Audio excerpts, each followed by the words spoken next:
Depositate dalla DDA di Palermo nuove prove su armi e droga sulla mafia di Porto Empedocle e Villa Seta. Sono 16 gli indagati del maxi incendio di Licata della Omnia, conclusione delle indagini della Procura. Violento incidente stradale ieri sera nei pressi dell'Hotel De Pini di Porto Empedocle, 6 feriti tra cui una bambina. Ispezionati dai carabinieri dell'Ispettorato del Lavoro 2 locali a Realmonte, scoperti lavoratori in nero. La Guardia di Finanza di Palermo denuncia un falso comandante e intero equipaggio di un peschereccio. Aperto al traffico dall'ANAS lo svincolo del Bivio Manganaro sulla strada statale 189 Valle del Platani, Agrigento Palermo. Festeggiati gli 80 anni dello scrittore Matteo Collura alla Biblioteca Lucchesiana di Agrigento, è il primo dei 3 appuntamenti in programma. Si svolgerà il prossimo 28 luglio un incontro organizzato dall'area progressista di Agrigento sulle linee programmatiche per le prossime elezioni comunali. Presentato ieri sera a Raffadali il cartellone dell'estate raffadalese.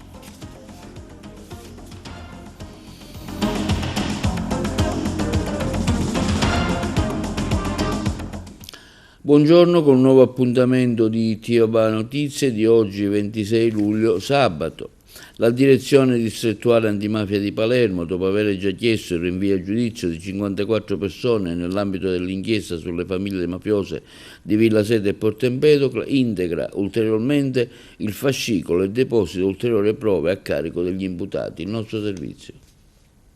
La direzione distrettuale antimafia di Palermo, dopo aver chiesto il rinvio a giudizio di 54 persone nell'ambito dell'inchiesta sulle famiglie mafiose di Villa Seta e Porto Empedocle, ha integrato ulteriormente il fascicolo e depositando ulteriori prove a carico degli imputati, i sostituti procuratori Claudio Camilleri, Giorgio Enrichi e Luisa Bettiol hanno ricevuto i risultati degli accertamenti sulle sostanze stupefacenti sequestrate nel corso del blitz, ma soprattutto sulle impronte digitali rilevate sulle armi sequestrate, armi che sono state esaminate dagli esperti del RIS Messina attraverso accertamenti tecnici, dattiloscopici e balistici.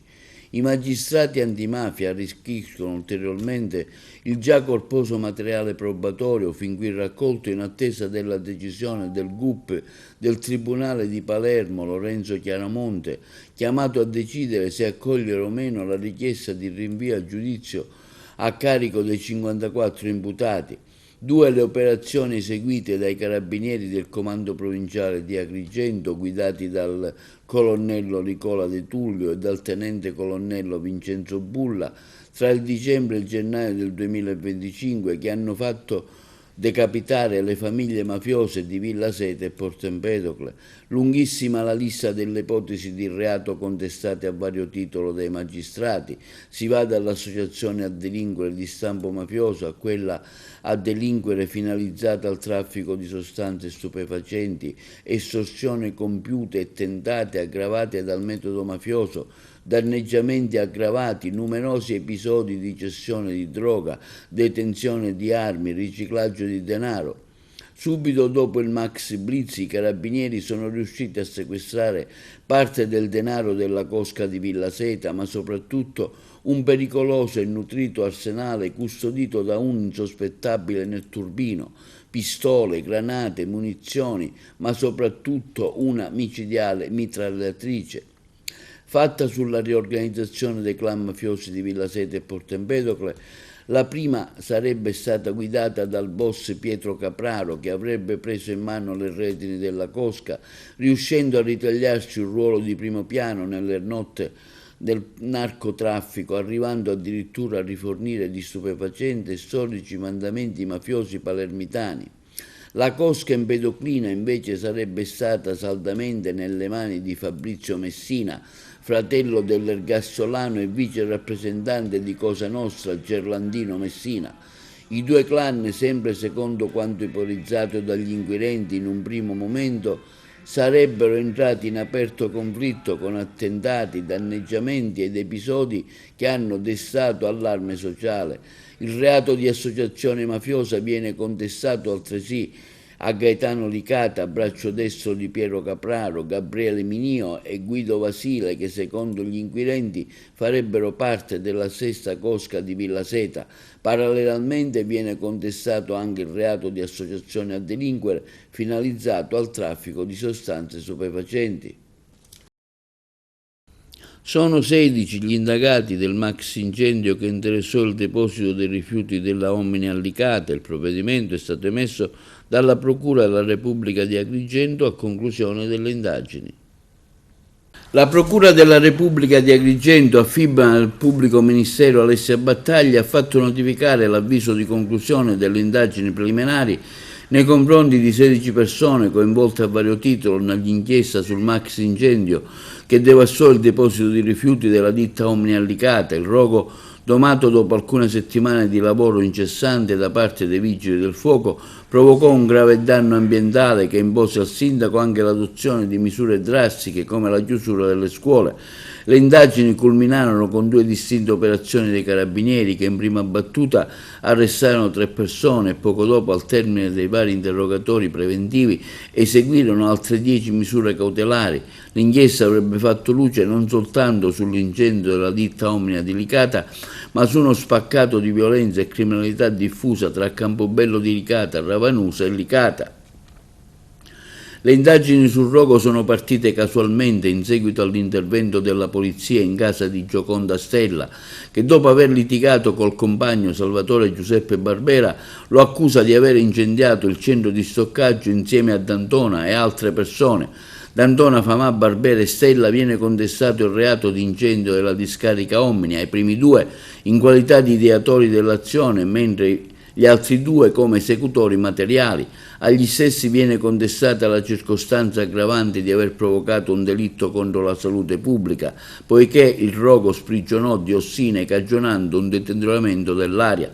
A D'Antona Brancato viene invece contestato il reato di detenzione e porto in luogo pubblico di arma, proferendo minacce nei confronti di un altro soggetto. D'Antona e Antona sono accusati di estorsione. Secondo l'accusa avrebbe portato in aperta campagna un soggetto sospettato di essere l'autore di un furto, averlo picchiato e minacciato di morte affinché consegnasse loro 170 euro, pari al valore della merce rubata.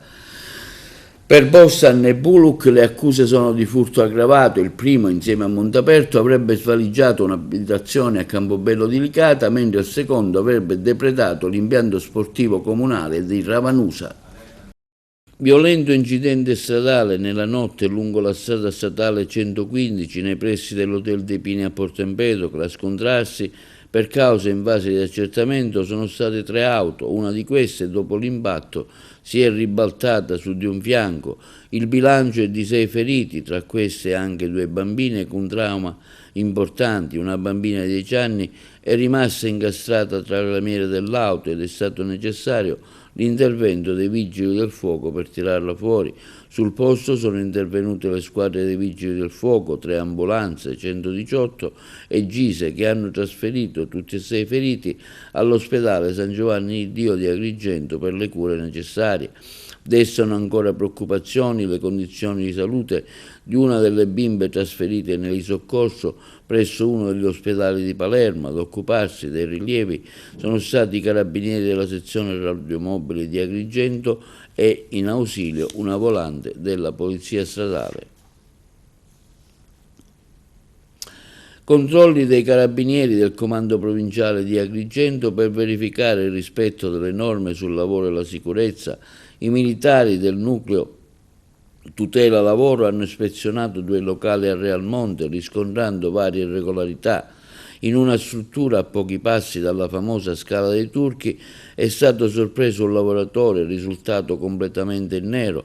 In Ubarri invece sono state elevate sanzioni per circa 6.000 euro in seguito a lacune di carattere sanitario. Per questo motivo la titolare, una 60enne agrigentina, è stata anche denunciata.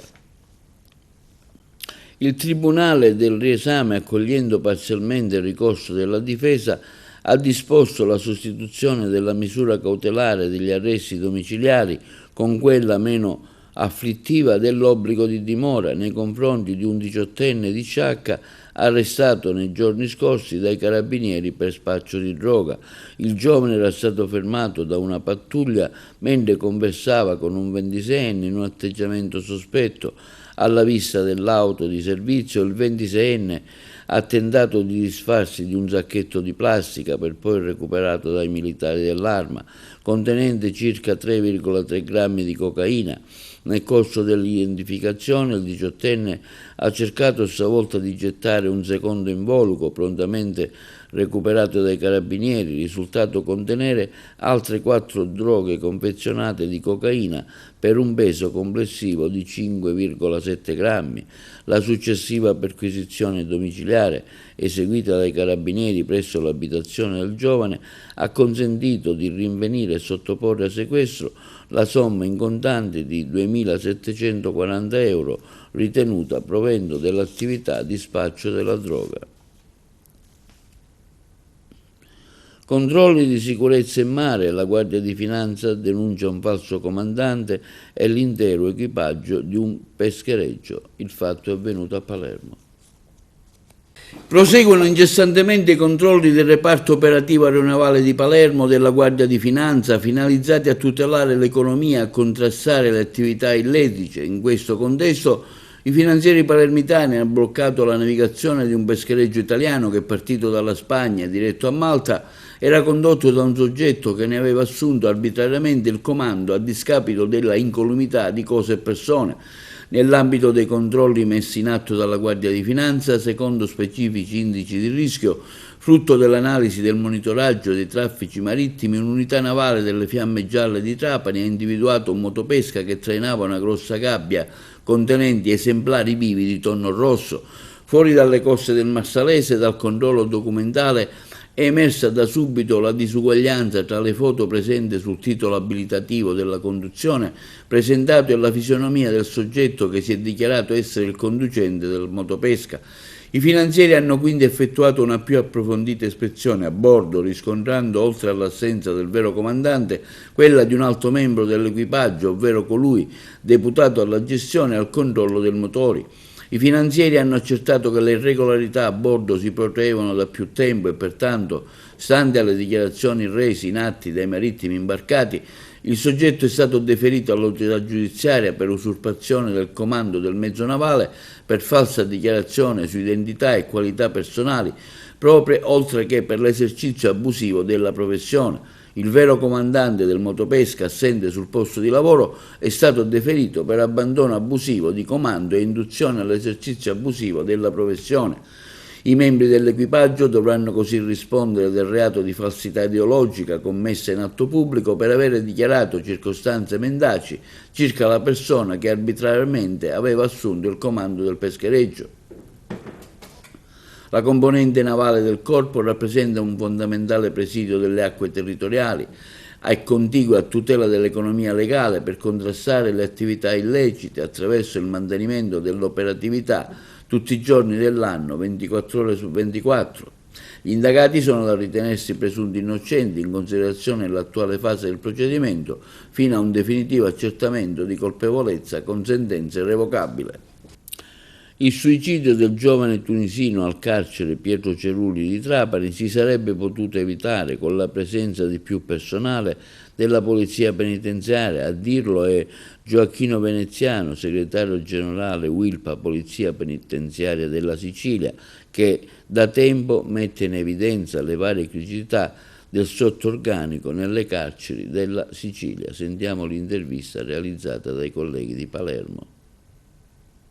Da mesi che solleviamo la questione del carcere di Trapani in tutte le organizzazioni sindacali. Sembra che il nostro appello vada nella direzione sbagliata, ovvero ci si occupa solamente del carcere quando accadono questi eventi così drammatici. Spiace constatare che a volte chi viene al carcere a visitarlo per 2 ore dà sentenze e ritiene che probabilmente il problema non è l'organico di polizia penitenziaria. A questi soggetti vorrei ricordare che se quella sera ci fosse stato l'organico sufficiente o idoneo a controllare 550 detenuti invece di essere in 6, sarebbero stati in 30, probabilmente questo suicidio si sarebbe evitato senza ombra di smentita.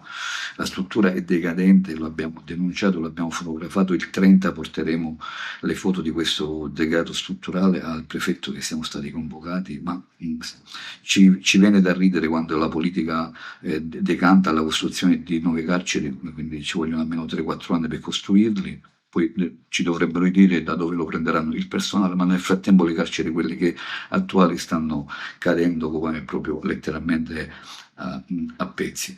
L'appello che facciamo noi come sindacato addirittura è stato seguito da una lettera dei magistrati di sorveglianza di Trapani che hanno mandato al ministro Nordio, ma come al solito orecchie da mercante.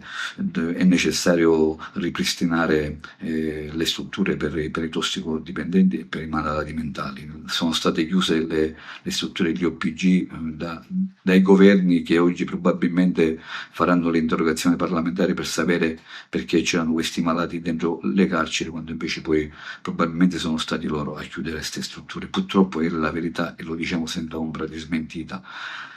Gli organici è il primo problema. Noi speriamo che il Dipartimento, invece di rispondere con la letterina, con le tabelline che non rispecchiano la verità sul campo, prenda coscienza che a Trapani c'è una carenza di almeno 80 unità e se questa carenza non viene colmata abbiamo difficoltà a gestire l'ordine e la sicurezza sia passiva sia attiva. Solidarietà e sostegno ai cittadini di Caltabellotta e di Sant'Anna che ieri sera hanno vissuto momenti di paura a causa di un devastante incendio che ha danneggiato diversi ettari di patrimonio naturalistico di macchia mediterranea, oliveti e coltivazioni e ha provocato problemi alla viabilità lungo la strada provinciale. Chiederò al governo regionale di capire se ci sono le condizioni per chiedere lo stato di calamità naturale. Occorre sostenere gli agricoltori che hanno visto andare in fumo le proprie coltivazioni. Questo quando dichiarato in una nota dalla parlamentare di Forza Italia all'AS Margherita Roccarruvolo a proposito del vasto incendio che ha colpito nelle scorse ore le campagne del comune di Caltabellotta. E l'ANAS ha aperto finalmente al traffico lo svincolo Bivio Manganaro lungo la strada statale 189 della Valle del Platani, che pone un importante tassello per il miglioramento del livello di servizio dell'itinerario Palermo-Agrigento, il nostro servizio.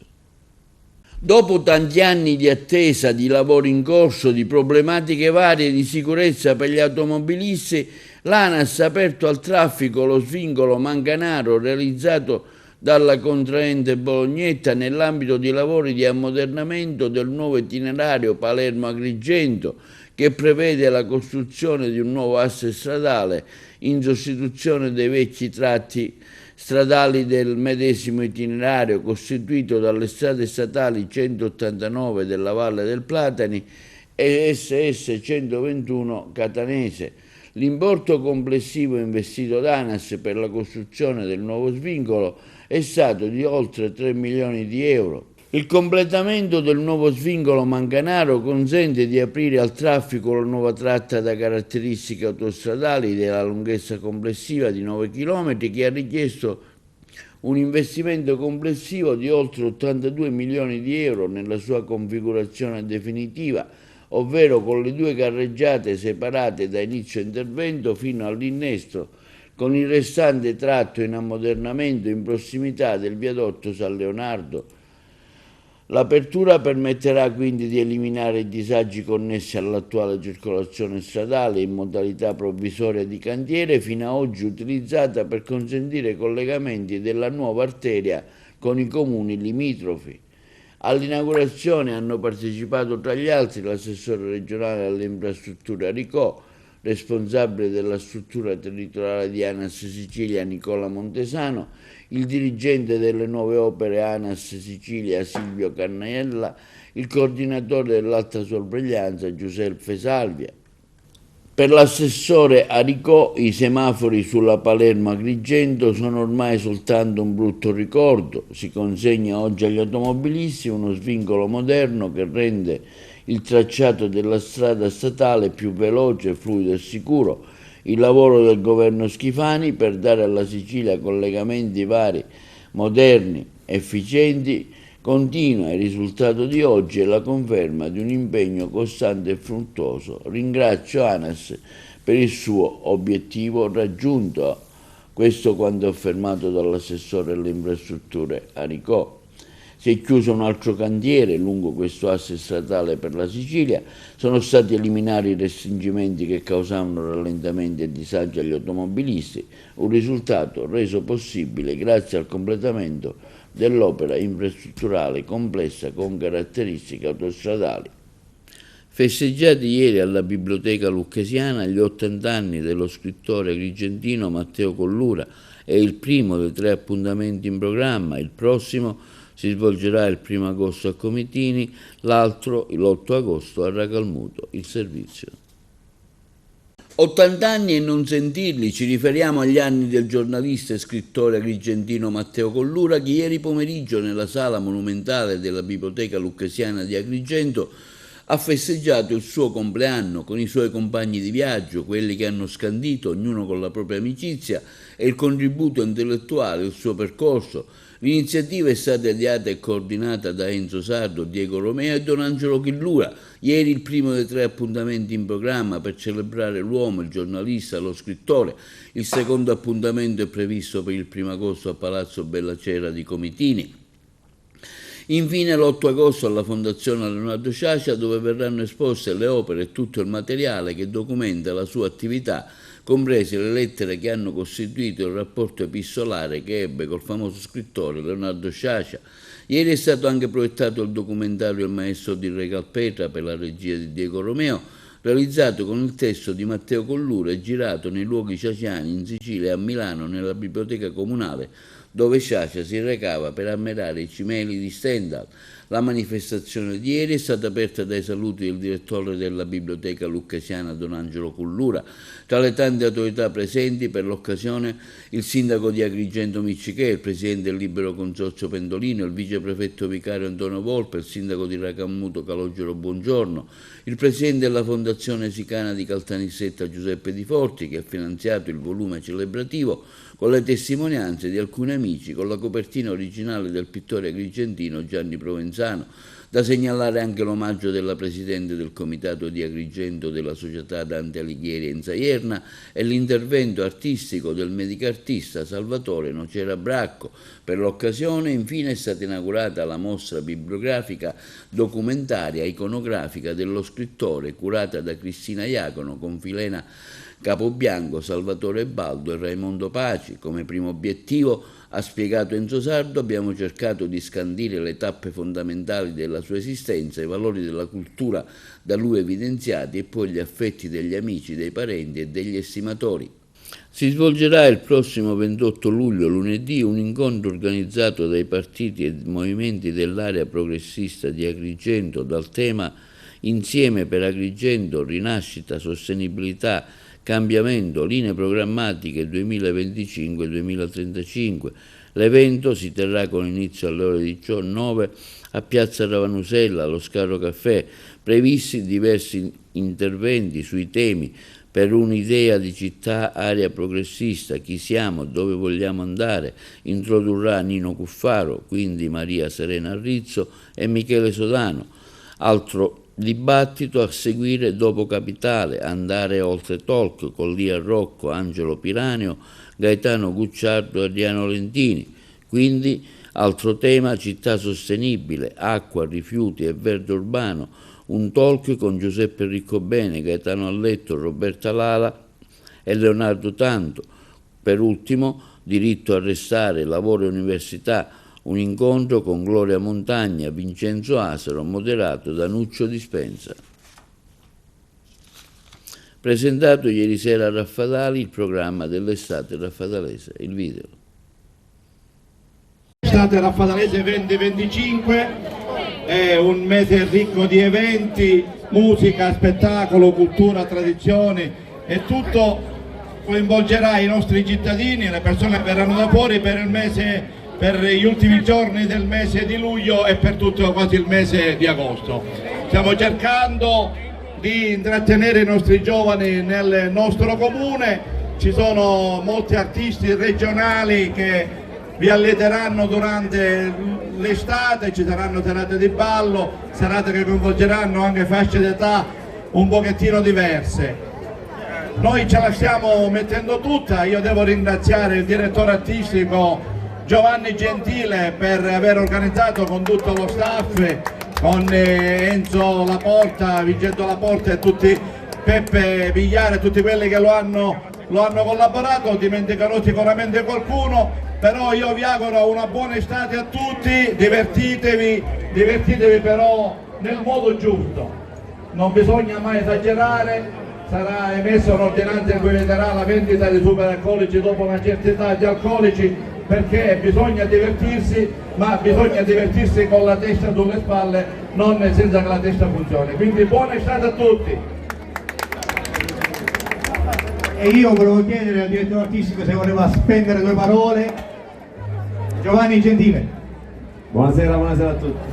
Niente, fortunatamente anche quest'anno sta partendo bene.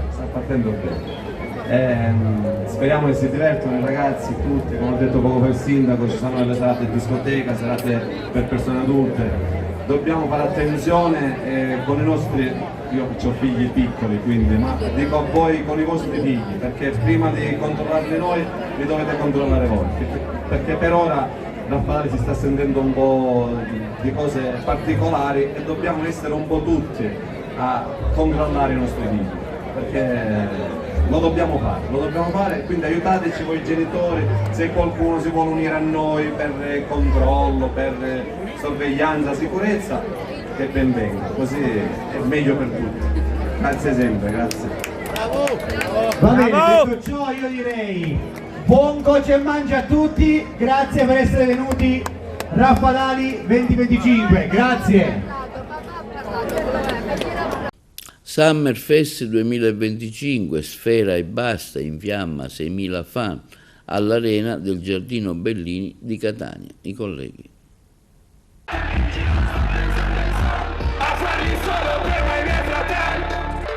Catania ha risposto con un'energia travolgente alla tappa del Summer Tour 2025 di Sfera e Basta, con oltre 6.000 spettatori che hanno affollato l'Arena del Giardino Bellini, realizzata dal Comune per uno degli appuntamenti più attesi dell'estate musicale catanese. Dopo aver infiammato gli stadi ai principali festival italiani, Sfera e Basta ha fatto tappa a Catania nell'ambito del Catania Summerfest 2025 promosso dall'amministrazione comunale, portando sul palco tutto il suo carisma, l'impatto visivo e la potenza sonora che lo rendono uno dei protagonisti della scena urbana italiana. Con 234 dischi di platino, 32 dischi d'oro e una fanbase social che su Instagram sfiora i 5 milioni di follower, Sfera ha trasformato il live organizzato da Giuseppe Rapisarda Management in una vera e propria esperienza immersiva. In scaletta brani ormai diventati inni generazionali come Alleluia, Notti, Bang Bang, Tran Tran, Cupido, Rockstar, Ricchi per sempre, Tesla e Neon, cantati a squarciagola dal pubblico in un travolgente mix di nostalgia, energia e passione.